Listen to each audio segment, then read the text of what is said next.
नमस्ते। आज एक बार फिर से मेरे साथ अशोक वानखेड़े साहब।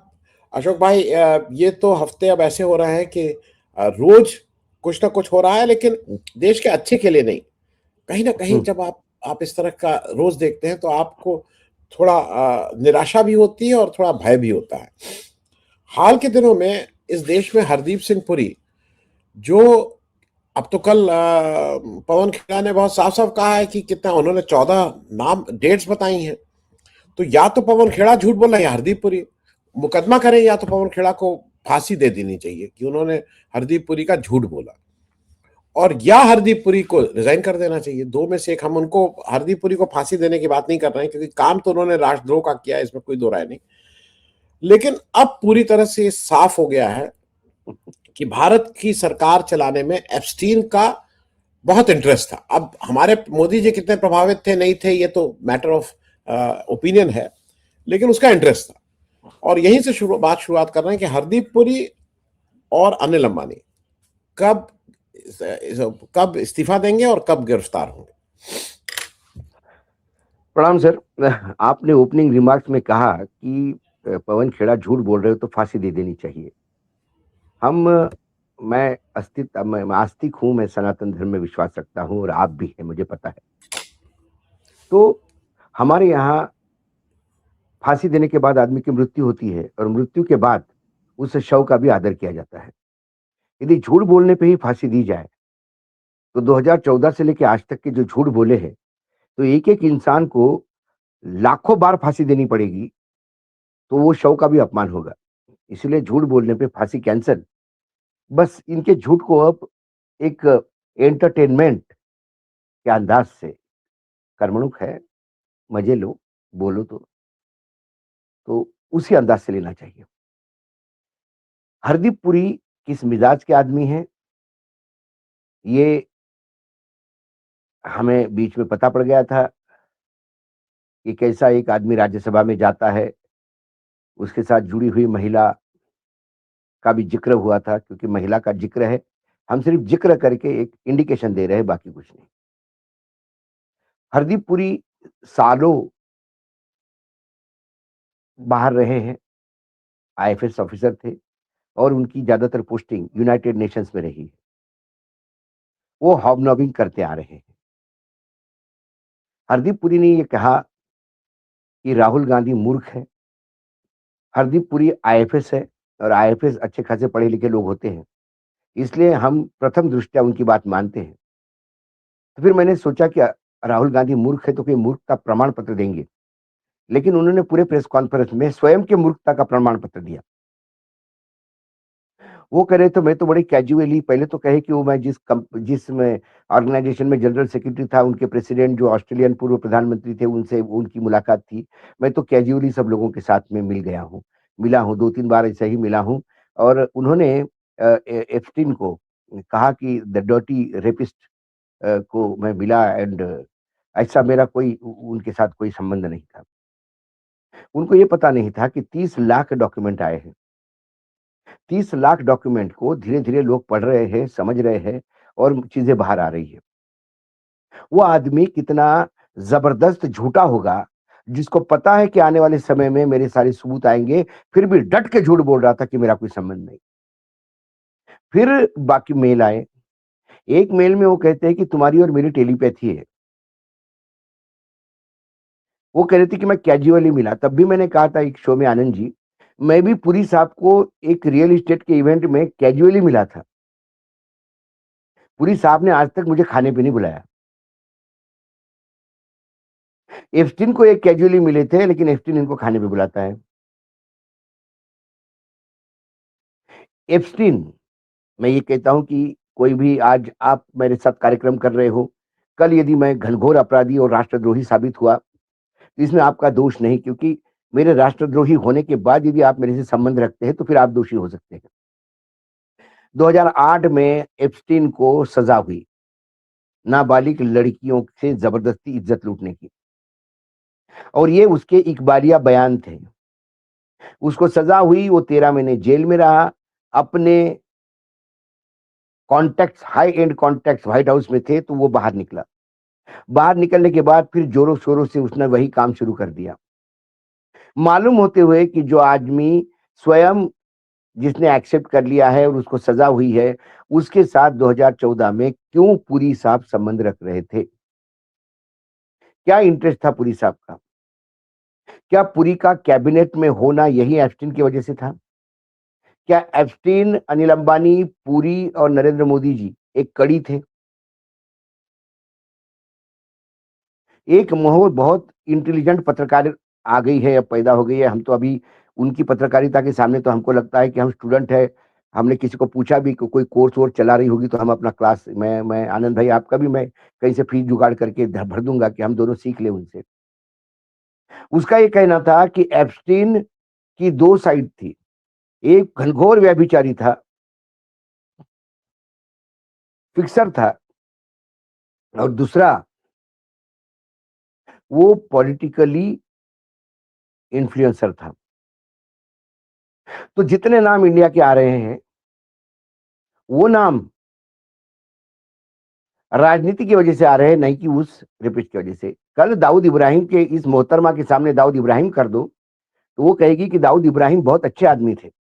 देखिए, वो बम विस्फोट करते थे, भारत को बहुत उन्होंने किया, वो अंडरवर्ल्ड के डॉन थे, वो टेररिस्ट घोषित हो चुके हैं यूनाइटेड नेशंस के, सब अपने जगह पे हैं।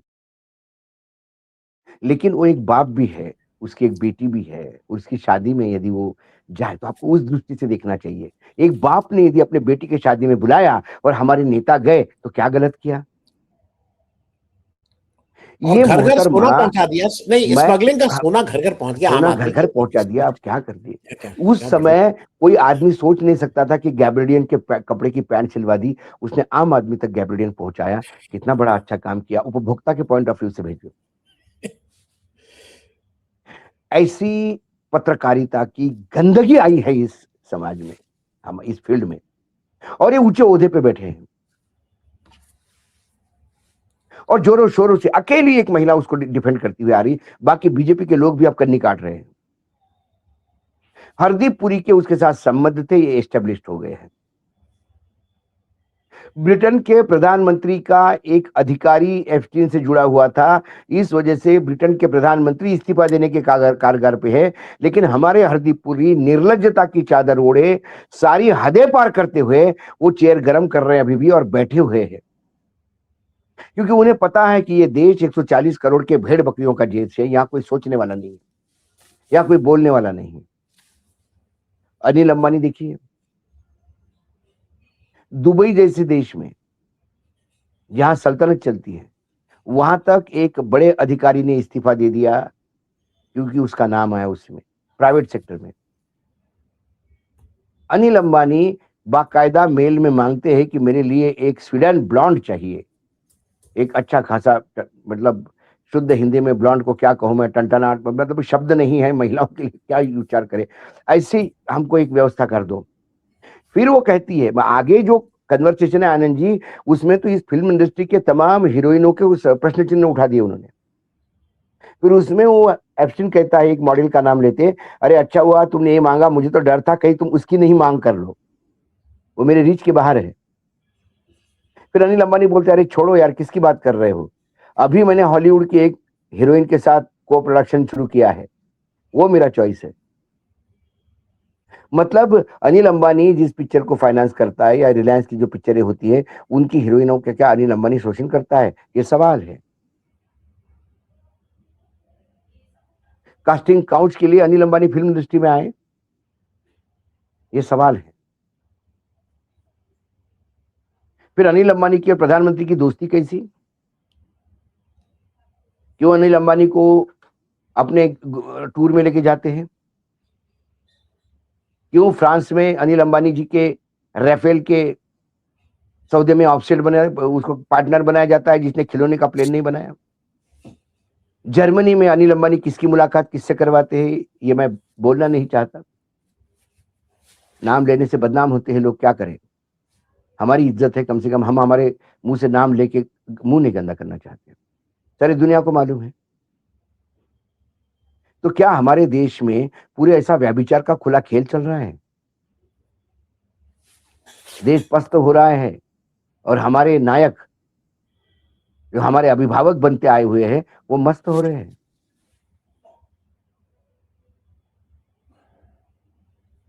जी विपक एप्स्टीन का नाम लेते हैं। एक लड़के ने जबलपुर में, कांग्रेस के एक लड़के ने, यूथ कांग्रेस के लड़के ने एक पोस्टर लगाया, उसमें कहा कि एप्स्टीन फाइल में जो आया है उसका जवाब देना पड़ेगा, उसके ऊपर एफआईआर दर्ज हो जाती है। मतलब बताइए, व्यभिचार करने वाले सत्ता के चेयर में बैठे हैं और जो लोग व्यभिचार क्यों किया ये पूछने वाले लोगों को जेल हो जाती है। ये कौन सा देश है, यहाँ कौन सा संविधान चल रहा है? भारतीय जनता पार्टी चाल चरित्र चेहरे वाली पार्टी थी। राष्ट्रीय स्वयंसेवक संघ अपने आप को सांस्कृतिक ऑर्गेनाइजेशन कहता है। क्या इन ऐसे लोगों को संघ पब्लिकली एंडोर्स कर रहा है? पुरी जैसे लोगों को, मोदी जी जैसे लोगों को। मैं और यदि ये अशोक कर रहा है तो फिर संघ भी उतना ही मुजरिम है जितना बाकी लोग हैं। जी जी बहुत दूर तक बात जाती है। भारतीय जनता पार्टी में क्या हुआ? पूरे भारतीय जनता पार्टी में कोई एक इंसान ने जो एप्स्टीन के सवाल पूछो कहे कि पुरी को निकालो साहब, बदनाम हो रही पार्टी की। दबी जुबान में सब कहते कि गंदा ये साला, इसको तो निकाल देना चाहिए, लेकिन किसी की हिम्मत नहीं होती।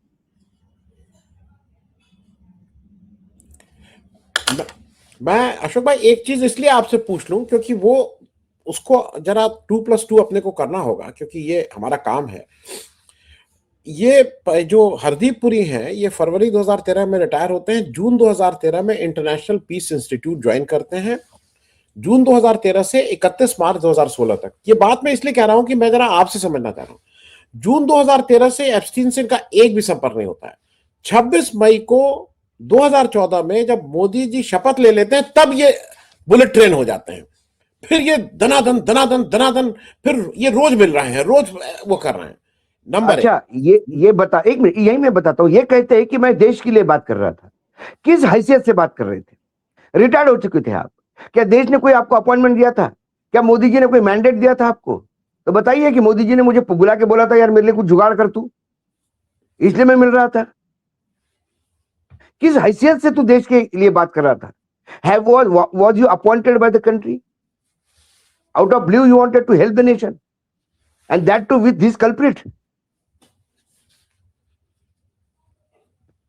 जी नहीं नहीं, और एक और चीज है अशोक भाई, क्योंकि ये सारी चीजें एक दूसरे से तार जोड़ रहे हैं। जो मोदी जी को बार बार ट्रम्प धमकी देता है कि I can ruin his career, I can ruin his career, उस पर एक पक्ष और है जिसको हम लोग शायद बहुत बात नहीं कर पाए क्योंकि एप्स्टीन आ गया और हरदीप पुरी आ गए। पन्नू वाले जिसपे हत्या का आरोप है, निखिल गुप्ता ने कहा है कि हाँ मैंने सुपारी दी थी और मुझसे कहा गया था, विकास यादव जो भारत के रॉ में काम करते थे, विकास यादव को भारत की रॉ का इस पोजीशन यह है कि वो रोग हो गया था और उसके ऊपर एक फर्जी मुकदमा चला के उसको जेल में डाला गया जिससे उसको वापस न जाना पड़े। मैं सिर्फ ये बात कह रहा हूं कि पन्नू ये कहा हुआ है उस एफआईआर में कि इसमें नामजद मोदी जी को भी होना है, लेकिन चूंकि वो प्राइम मिनिस्टर ऑफ इंडिया, उनको इम्यूनिटी है, इसलिए मैं भी उनका नाम नहीं डाल रहा। ये तलवार लटकी हुई है, इस पे भी एक आपकी टिप्पणी चाहूंगा। मैंने बिल्कुल लटकी हुई है। देखिए क्या हुआ, गुप्ता क्यों नहीं कहेगा कि मैंने सुपारी दी? क्योंकि जिसको सुपारी दी वो सीआईए का एजेंट था, उनने डबल क्रॉस किया इनके साथ। और जब इन्होंने सुपारी दी तो उन्होंने पूरा चीज रिकॉर्ड कर लिया, स्टिंग ऑपरेशन किया, और उसने सीआईए में अपने हेडक्वार्टर को बताया कि इंडियन गवर्नमेंट सुपारी दे रही है अपने यहां एक सिटीजन की, and I have been hired, this is the money, this is the video. जब सारी चीजें सामने है तो आपके पास सिवाय इकबाल बयान कर और क्या है? आपको एक्सेप्ट ही करना पड़ेगा। ये इंडिया थोड़ी है जहां बोलोगे कि नहीं मैं नहीं हूं, एआई से बनाया होगा, सजा हो गई उसको। सरकार ने हाथ उठा लिए। सरकार कहती कि यादव भ्रष्ट हो गया था, हमने उसको निकाल दिया था। तो यादव को खालिस्तानियों की सुपारी देने की क्या जरूरत थी? यादव किसी रियल एस्टेट वाले की देता, यादव कोई दूसरा गेम करता, यादव कोई पैसे का जुगाड़ करता। यादव को इन्होंने निकालने के बाद भी देश प्रेम कहां से उमड़ आया उसका? ये बहुत ही छिछोरा गेम खेल गए। कनाडा में खेल गए, अमेरिका में, क्योंकि क्या होता है समय के साथ आपको अपग्रेड करना होता है। हमारे जेम्स बॉन्ड अभी भी उसी समय के वो टाइमलाइन में रह रहे जब उन्होंने जेम्स बॉन्ड ही करी थी। छत्रपति शिवाजी महाराज ने तलवार से युद्ध किया था और छत्रपति शिवाजी घोड़े पे चलते थे। और मैं छत्रपति शिवाजी महाराज की जयंती है 19 तारीख को उनकी, उसी उपलक्ष्य में मैं महाराष्ट्र में हूँ। यदि मैं उनको आदर्श मानता हूं तो कल मैं ये थोड़ी बोलूंगा कि मेरा हम छत्रपति जी को आदर्श मानते हैं, मेरी सारी फौज घोड़े पे ही चलेगी और तलवार से लड़ेगी, मर जाएंगे। ये डोवाल साहब के साथ यही हो रहा है, वो अपने ही दुनिया के झेले में है, अभी तक वो वही जी रहे, वो ड्रीम में जी रहे हैं। और इस देश ने उनको जेम्स बॉन्ड बना बना के ऐसी हवा दी कि वो जो आप कर रहे हैं वो उस समय सही हो सकता था जब वो ऑपरेट कर रहे थे। अब चीजें बदली हैं। अशोक भाई, एक और इम्पोर्टेंट बहुत, क्योंकि वो भी एक बहुत देश के लिए एक दिक्कत वाला है। भारत की जो सबसे बड़ी लैंड बॉर्डर है वो बांग्लादेश से है। We have the largest longest land border with Bangladesh, चीन और पाकिस्तान से बहुत ज्यादा।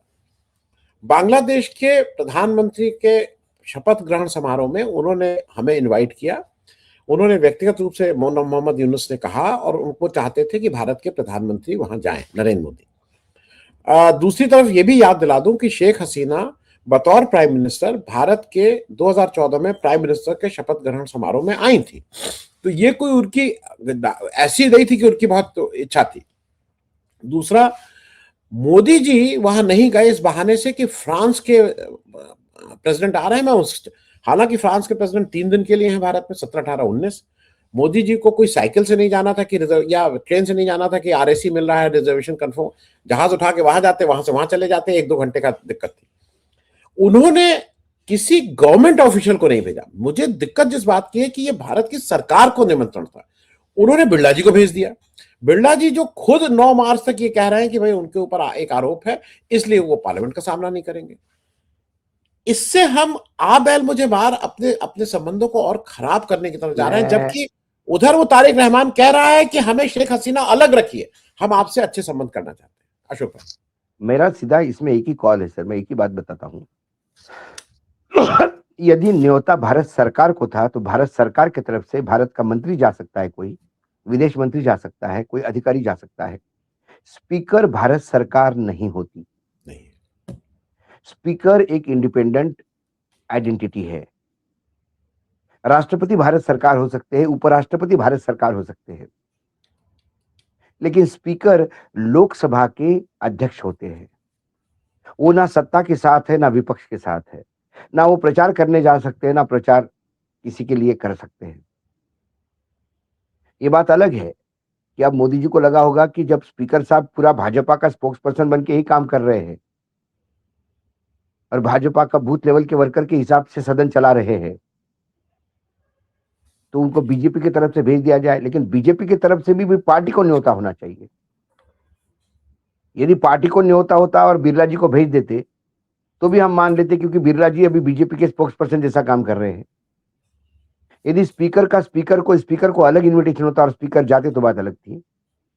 भारत सरकार के पास तरफ से स्पीकर को भेजना, एक तो कहीं ना कहीं मोदी जी को डर है कि वहां उनके खिलाफ बैकलैश न हो जाए, क्योंकि आवाम अभी भी इस बात को डिमांड कर रही है कि मैडम को बांग्लादेश वापस बुलाओ और अडानी का पैसा जो अडानी ने लूटा है वो वापस करो। दूसरी तरफ स्पीकर को भेज के ये बताना चाहते हैं वो कि आप अविश्वास प्रस्ताव ला सकते हो, लेकिन पूरे सरकार का विश्वास है स्पीकर पे। हम तो कह ही रहे कि स्पीकर पे सरकार का विश्वास है, क्योंकि स्पीकर अपने बिहेवियर से सरकार जैसी बात कर रहे हैं। लेकिन प्रोटोकॉल के तहत मुझे लगा कि स्पीकर को नहीं भेजना चाहिए था, लेकिन फिर मोदी है तो मुमकिन है। सारी परंपराएं ध्वस्त हो रही है, पुरानी नई परंपराएं गढ़ रही है, जिसको कोई मतलब जिसका कोई माय बाप नहीं। जी जी अशोक भाई, एक और चीज इसलिए इस पे एक वो कर लें, एआई को लेके एक मोदी जी बड़ा इवेंट कर रहे हैं। इवेंट में इसलिए बोल रहा हूं कि भारत का एआई वाला जो सारे मॉड्यूल हैं, जो एआई के सारा काम हो रहा है, वो अमेरिका में सबसे ज्यादा, फिर चीन और यूरोप के एक आध देश हैं। भारत कहीं दूर दूर तक नहीं है। हम मेंटेनेंस का काम करते हैं, हम क्रिएशन का काम नहीं करते हैं। अब यहाँ लंबी लंबी लफाजी छोड़ी जा रही है ये क्या है एआई और इसमें क्या भारत अपनी पीठ, आपका कुछ भी नहीं है। दुनिया के सबसे बड़े एआई इंजन जो वो हैं मॉडल्स, उसमें आप नहीं है।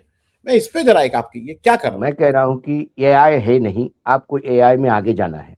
आपकी सोच अच्छी है, मना थोड़ी करता हूं भाई। आज हम पब्लिक इंडिया है, हमको भी लगता है कि हम वर्ल्ड ओवर चैनल जाएं, ये हमारी सोच है।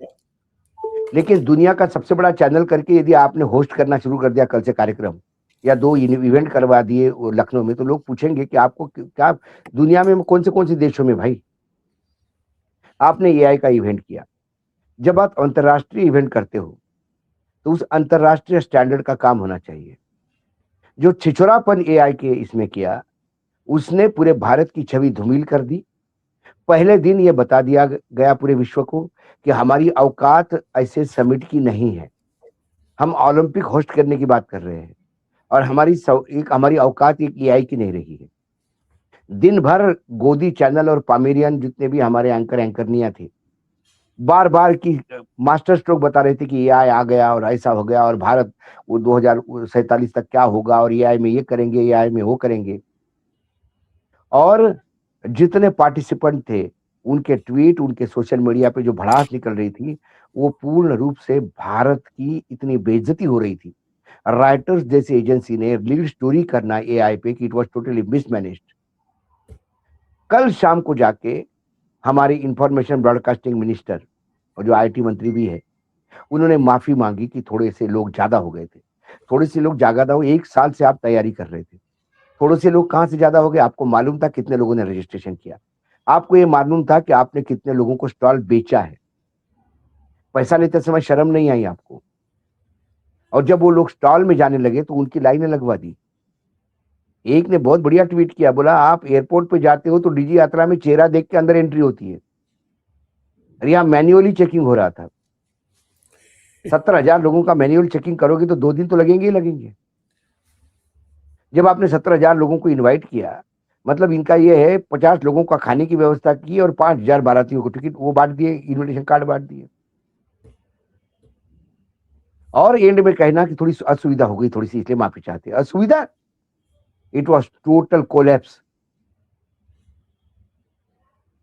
Total collapse.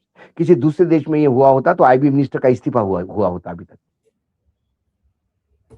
लोग बड़े अरमानों से आए थे। और ये कोलैप्स क्यों हुआ? प्रधानमंत्री की सिक्योरिटी आई और उन्होंने सबको बाहर कर दिया। वारे प्रधानमंत्री, बाहर से बुलाए हुए विदेशी मेहमानों को आपने बाहर कर दिया। मेरी सिक्योरिटी है। मैंने इसके पहले क्या प्रधानमंत्री देश में नहीं हुए? क्या इसके पहले बड़े बड़े आयोजन नहीं हुए? जी, टोटल किरकिरी हुई। इससे हम क्या अचीव करेंगे भगवान जाने। इतने लोगों को बुलाया, करोड़ों करोड़ों रुपए का खर्चा हो गया एआई का। At the end of the day हमें मिला क्या? प्रधानमंत्री का वीडियो उद्योगपति मुकेश अंबानी के बेटे के साथ बात करते हुए, और प्रधानमंत्री अलग अलग राष्ट्र अध्यक्षों के साथ घूमते हुए। मेरे देश को क्या मिला? ये सवाल है। लेकिन जो लोग इवेंट जीवी है, जिनका काम ही सिर्फ इवेंट पे जीना है, उनके लिए ना एआई से मतलब है, ना भारत के तरक्की से मतलब है। बस उनको एक इवेंट करना था और पावेलियन के बीच में अपने आप के वीडियो घुमवाने थे, जो दिन भर किए उन्होंने। जी, जी। अशोक भाई, एक छोटा सा इस पे भी, क्योंकि वो मुझे लगता है कि हम लोगों के लिए वो जरूरी है एज अ जिम्मेदारी के तौर पे। किसानों की बात फिर से, मतलब किसानों ने किया, लोग इकट्ठा हुए, मजदूरों का वो था सब, लेकिन उस तरह से बात नहीं हुई है। हालांकि गुस्सा है, परेशानी है, लोग समझ में नहीं आ रहा किसानों को कैसे इस बात को उठाएं। देर सवेर वो मामला उठेगा ही उठेगा। मैं ये ट्रेड डील जो अमेरिका की हो रही है और किसान का, एक उसमें लेटेस्ट अपडेट आपके हिसाब से क्या है? What is the latest update? Latest update ये है कि अब गांव गांव में किसान, देखिए मैं यवतमाल जिले में हूँ सर आज, वो जिला जहां सबसे ज्यादा आत्महत्या होती है। हमारे विदर्भ में रोज 6-7 आत्महत्या का स्कोर चल रहा है अभी। शर्म आती है मुझे भी ये बोलते हुए। कपास बर्बाद हो गया, आप पूरा 100% कपास आ रहा है वहां से जीरो पे। सोयाबीन का क्रॉप था, ये सोयाबीन तेल लाके सोयाबीन के क्रॉप की सत्यानाश कर दिया। मक्के की एमएसपी 2400 रुपए थी, वो 1100 रुपए में बिक रहा है, क्योंकि वहां से इथेनॉल भी आ रहा है और इथेनॉल निकालने के बाद जो बचता है डीडीजीएस वो भी आ रहा है। पोल्ट्री फीड वहां से आ रहा है। जीएम हमारे यहाँ अलाउ नहीं है, क्योंकि जीएम से बोले अपने हेल्थ के लिए ठीक नहीं होता। वो जीएम का तेल चल जाएगा, जीएम और आरआर कॉटन हमारे यहाँ चल जाएगा, जीएम का मक्का जो है उससे एनिमल फीड चल जाएगा। ट्री नट तो पहले अलाउड कर दिए हैं। बचता क्या है? अमेरिका क्या बेचता है? अमेरिका सोयाबीन बेचता है, कॉटन बेचता है, मक्का बेचता है, ट्री नट बेचता है, जो अमेरिका का मेजर एक्सपोर्ट है। और पोल्ट्री फार्म में से पोल्ट्री फीड तो अमेरिका बेच ही रहा है एग्रीमेंट में। सोयाबीन की जगह सोयाबीन तेल दे रहा है। और कपास में तो ऐसा मारा कि जो कपास का सबसे बड़ा हमारा बायर बांग्लादेश था, बांग्लादेश का जितना सूत बांग्लादेश में उपयोग में आता था उसका 80% भारत से जाता था। कपास में बांग्लादेश नंबर 1 था भारत से आयात करने वाला। अब अमेरिका ने जब उनको एक कंडीशन डाली कि आपके कपड़े हम 0% पे लेंगे यदि आप हमारा कपास लेंगे, तो भारत का उन्होंने एक मार्केट खा गए कपास का। और भारत के अंदर अमेरिकन कपास आ रहा है, इसलिए किसान को डबल मार पड़ रही है। किसान तो खत्म हो गया कपास का। ये किसानों के हित में कहा है। मैं किसी भी प्लेटफॉर्म पे, मैं हर प्लेटफॉर्म पे, मैं भाषणों में कह रहा हूं, मैं आज फिर पब्लिक इंडिया की इस प्लेटफॉर्म पे आनंद जी के परमिशन से घोषणा करता हूं, सरकार का कोई नुमाइंदा आके बात करे, हमसे बताए किसान का फायदा कहां हो रहा है। आंकड़ों के साथ आए, हम भी आंकड़ों के साथ, आप ही के आंकड़े आपको बताएंगे हम। मैं 91 बिलियन डॉलर का माल अमेरिका में बेचता था जब अमेरिका मेरे से मात्र 2.5% टैक्स लेता था। आज 18% मुझे अमेरिका को देना पड़ेगा। अमेरिका का माल मेरे देश में आता था, मेरा देश 18% लेता था, अब मुझे 0% लेना पड़ रहा है।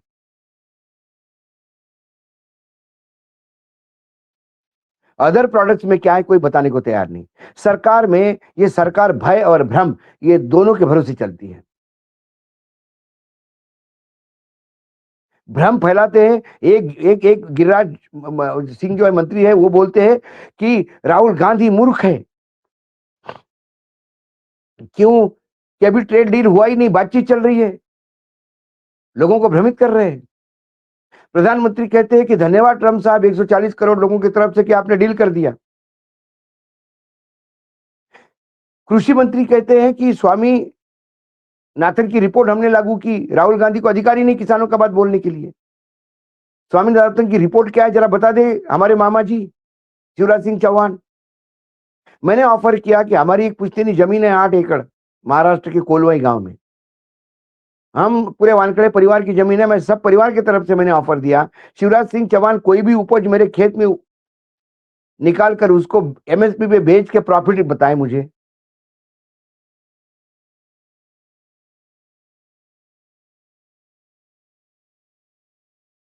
और हमारे जो वाणिज्य मंत्री है उनको पूछो तो बोलता है एक्सटर्नल अफेयर मिनिस्ट्री को पूछो। एक्सटर्नल अफेयर मिनिस्ट्री बोलती है वाणिज्य मंत्रालय का काम है।